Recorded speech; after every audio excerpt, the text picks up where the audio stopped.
Well, ladies and gentlemen, there's an old saying, men lie, women lie, numbers don't lie, and now we have another prime example of that based in the Star Wars universe. So as we always say, Star Wars, unfortunately, as we know it, is pretty much a dead brand, or as we knew it, I should say, is pretty much a dead brand. Star Wars is not what it used to be, and it never will be, unfortunately, because Disney just doesn't care about the product enough to actually make it something that was great. Now, with that being said, Ahsoka, the latest show to come out for Star Wars that I did not watch personally, and I've said that many times, I just absolutely refuse to partake in Disney Star Wars, but I will talk about its abysmal viewership because I do think it's damn hilarious. So apparently we have an article here from Bounding that says Ahsoka finale viewership clocks in worse, keyword worse, than Andor, and that was chasing the audience. Yes, ladies and gentlemen, that is a fact. Girl boss Star Wars show Ahsoka did worse than one of the worst TV shows for Star Wars in recent memory, and that was Andor. Now, a lot of people in the Star Wars fandom actually liked Andor, supposedly, but a lot of them found it boring as well. But Andor had such little viewership that they had to sell the TV show off to other streaming services to try to make up any losses. But that used to be the worst viewed show. Now apparently Ahsoka is the worst viewed show out of all Star Wars. So let's get into this article, guys, from Bounding. But of course, before we do, if you are new here, just consider hitting that subscribe button. I would greatly appreciate it, and like the video to push us out into the YouTube algorithm. It says the latest streaming data from Nielsen reveals that Ahsoka's finale had worse viewership than Andor. Nielsen released their streaming data for the week of October 2nd to the 8th. The 8th episode of Ahsoka aired on October 3rd, and it shows that Lucasfilm's Ahsoka series only brought in 575 million minutes viewed. As noted by ex-user Mac, this is nearly 100 million minutes less than Andor's finale, which racked up 674 million minutes viewed during its finale week between November 21st, 27th of 2022. That is insane, ladies and gentlemen. That's insane. The fact that it brought in 100 million minutes less than Andor is truly, truly pathetic, and the numbers just seemingly keep going down. They keep going down, and there's a reason why the viewership keeps going down, but Disney doesn't care.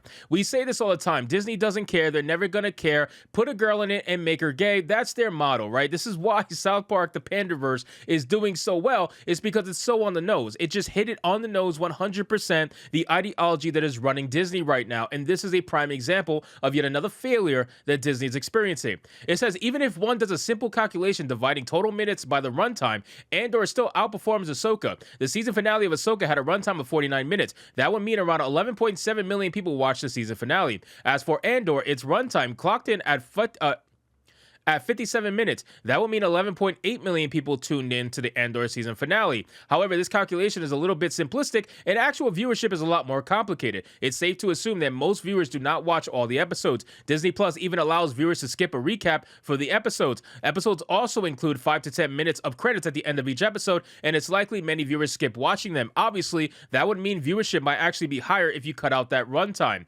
As noted, it's still complicated because Nielsen does not track single episode, but tracks all episodes of the entire show, even previous seasons. In this case, Andor and Ahsoka do not have previous seasons, so we do not need to worry about that. But we have to factor in viewers rewatching the episode, as well as viewers who binge watch an entire series after it's been completed. That would mean the total viewership would be quite less than 11.7 million and 11.8 million viewers based on the simple total minutes divided by runtime calculation. So essentially what they're saying, to try to simplify it, is the finale is not necessarily bringing in 577 some odd million minutes viewed. That's not necessarily what's happening, because what Nielsen does is every week it takes how much people viewed Ahsoka in general and puts out a number. So that means that for that week, people watched episodes 1 through 8 577 million minutes worth. So that probably doesn't mean, with all likelihood, that 577 million minutes viewed is not all for the final episode. Okay, most likely 2/3 of that is for the final episode, and 1/3 is people either catching up or binge watching the season for the first time. So most likely there is a lot less viewership to be had for those final episodes. But unfortunately, since these streaming services do not release their viewership numbers because they're too embarrassed to do so, we have to go based off the Nielsen data and make our guesses from there.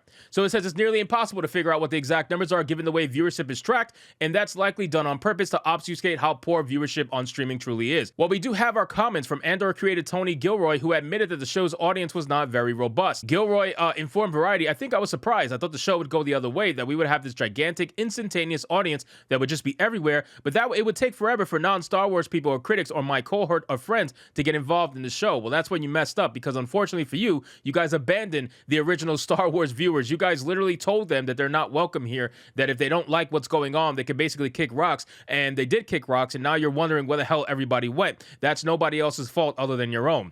It says the opposite happened. We ended up with all this critical praise, all this deep appreciation and understanding from really surprising number of sources, and we're chasing the audience, he admitted. Well, that's because shills are going to shill, right? Like, people are going to try to maintain their access. And of course, you're going to have media outlets, shill media website outlets that make up the majority of them. They're going to try to maintain their access. So of course, they're going to give you critical praise. Of course, they're going to give you favorable view. They're going to give you favorable reviews, right? That's going to happen because they want to maintain their access. But when you have the regular guy who has nothing to lose, the regular guy who has no tie to the mainstream, they're going to give you their honest opinion, and that's where the truth comes out. And unfortunately for you, that's a lot of people who are talking bad about your show, especially Star Wars as a brand. So unfortunately, it looks like Star Wars is just not going to be able to maintain any sort of audience, and they keep losing audiences. Like the fact that Ahsoka pulled in 100 million minutes viewed less than Andor, a show that had to be sold off to multiple streaming services, goes to show that Disney Star Wars is in fact dead. They chose that they made their bed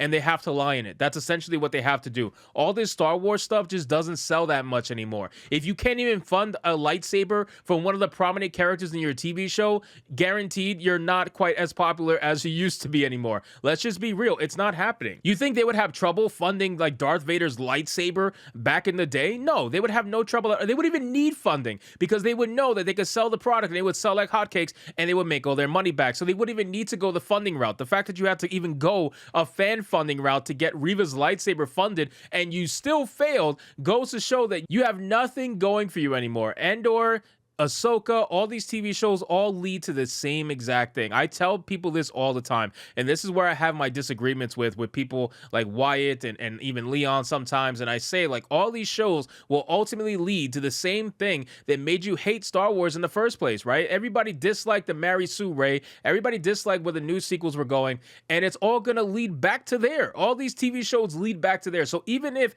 every single TV show was good, right? Every single TV show that they released was good, which it wasn't. But if it was, it's still ultimately story-wise and canon-wise is going to lead back to the movies that made you hate Star Wars in the first place. And you think the movies are going to change afterwards, after these TV shows? Absolutely not. If they come out with another 3 movies, it's going to be even more garbage, and it's going to make you hate Star Wars all over again. It's a cycle that I absolutely refuse to take part of, which is why I'd rather just talk about the viewership and keep it simple, because that cycle of love and hate with Star Wars, I'm out of it at the end of the day. So anyway, guys, thank you so much for watching this video. I hope you did enjoy it, and if you did, consider leaving me a subscribe. I would greatly appreciate it. Don't forget to like the video, comment, let me know what you thought, and I'll see you guys on the next one. Hypnotic out.